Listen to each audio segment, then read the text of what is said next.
Hello friends, welcome to my YouTube channel Anindita stitching.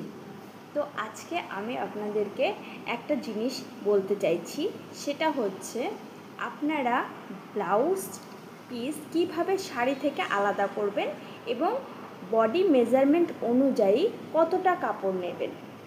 যেমন মনে করুন আপনাদেরকে কেউ একটা শাড়ি দিয়ে বলল যে ফলস লাগাতে হবে আর ব্লাউজ পিস আলাদা করতে হবে।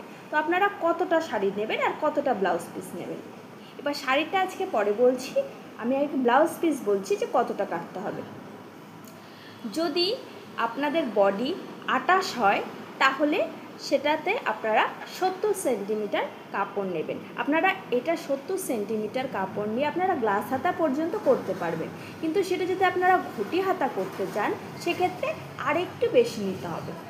আর 30 যদি বডি হয় তাহলে 75 সেন্টিমিটার কাপড় লাগবে, 32 হলে 28 সেন্টিমিটার কাপড় লাগবে, 34 হলে 85 সেন্টিমিটার কাপড় লাগবে, আর 36 হলে 90 সেন্টিমিটার কাপড় লাগবে, আর 38 বডি হলে 95 সেন্টিমিটার বা 1 মিটার কাপড় নিতে পারেন আপনারা।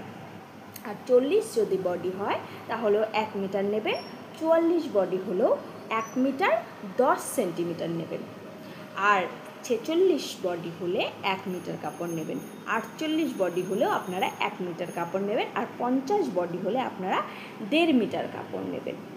তো লাস্ট যেটা বলবো যে এই কাপড়গুলো দিয়ে এই সেন্টিমিটার যেটা বডির সাথে যেই সেন্টিমিটার কাপড়ের কথা বললাম, সেক্ষেত্রে আপনারা শুধু গ্লাস হাতা পর্যন্তই বানাতে পারবেন। যদি ঘটি হাতা হয় বা লম্বা হাতা হয় বা হাতায় কুচি দেওয়া হয় তাহলে সেক্ষেত্রে একটু বেশি করে কাপড় নেবেন।